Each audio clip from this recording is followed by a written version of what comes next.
श्री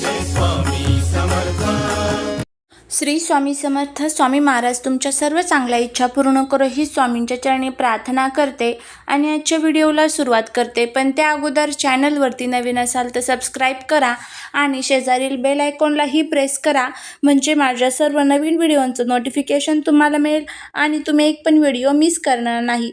रविवारी 24 मार्चला आहे होळी. होळी हा असा एक सण असतो, या दिवसाची आपण प्रत्येकजण खूप दिवसापणे वाट बघत असतो. होळीमध्ये खूप मोठ्या प्रमाणामध्ये नकारात्मकता नष्ट होऊन सकारात्मकता वाढत असते. होळी हा सण असत्यावरती सत्याचा विजय आपल्याला सांगत असतो. तर होळीच्या दिवशी आपल्याला एक उपाय करायचा आहे. आपल्याला होळीला एक वस्तू अर्पण करायची आहे. ज्यावेळेस आपण होळी पेटवतो तर त्यामध्ये आपण आपल्या घरातल्या ज्या काही इडापिडा आहेत, जे काही दारिद्र्य आहेत, संकट आहेत, तर ते सर्व जाळून टाकत असतो आणि म्हणत असतो की माझ्या घरामध्ये नेहमी सुख, शांती, समृद्धी, आयु आरोग्य येऊ दे, अशी आपण देवाकडे प्रार्थना करत असतो. आता ही जर वस्तू आपण होळीला अर्पण केली तर घरातील सर्व इडापिडा, वाईट बाधा, करणे बाधा नष्ट होईल. त्याचबरोबर घरामध्ये पैशांच्या ज्या काही अडचणी आहेत ना, तर त्यासुद्धा नष्ट होईल.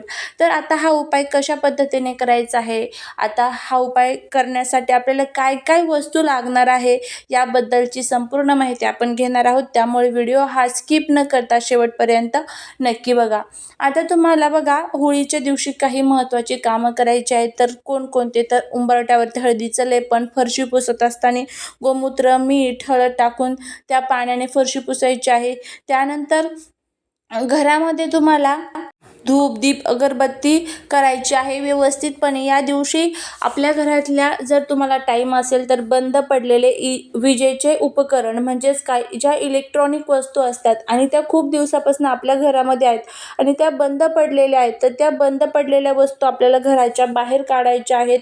या दिवशी त्या वस्तू जर आपण आपल्या घरातून बाहेर काढल्या तर आपल्या घरामध्ये येणारे जे काही दोष असतात ना, तर ते दूर होण्यासाठी मदत होत असते. कारण कधीही आपल्या घरामध्ये बंद पडलेले विजेचे उपकरण हे कधीच ठेवू नये. याने घरामध्ये दोष तर वाढतात, पण आपल्या कुंडलीवरती पण त्याचा खूप मोठ्या प्रमाणामध्ये परिणाम होत असतो. त्याचबरोबर घरातील साफसफाई व्यवस्थितपणे करून घ्यायची आहे.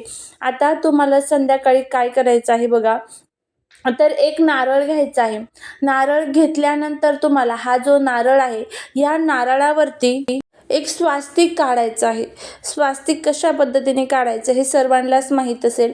तर हे स्वास्तिक काढायचं आहे. स्वास्तिक काढल्यानंतर तुम्हाला तुमच्या जो आपला मुख्य दरवाजा असतो बघा, तर त्या मुख्य दरवाजाजवळ यायचं आहे.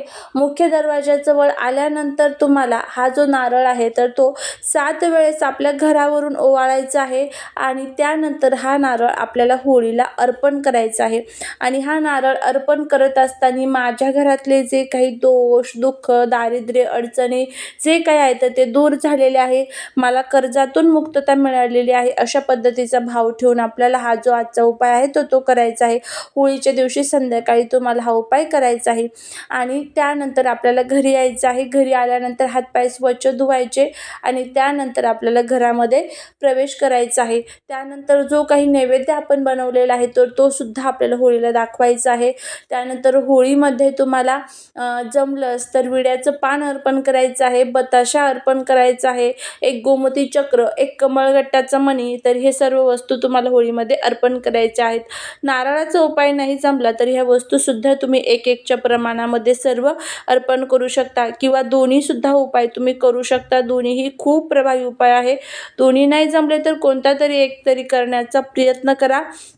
घरामध्ये जे आजारपण येतं, घरामध्ये कुठेतरी वाईट बाधा जाणवते, नजरदोष जाणवता, सतत दुःख चालू आहे, कर्ज चालू आहे, तर त्यातून सुद्धा सुटका मिळत असते. तर नक्की हे जे उपाय सांगितलेले आहे आजचा, तर करा, नक्कीच फायदा होईल. चाललेली सेवा ही महाराजांच्या चरणी रुजू करते. व्हिडिओ जर आवडला तर लाईक, शेअर आणि सबस्क्राईब करायला विसरू नका. भेटूया पुढच्या अशा एका छानशा नवीन व्हिडिओसोबत, एका नवीन माहितीसोबत. श्री स्वामी समर्थ.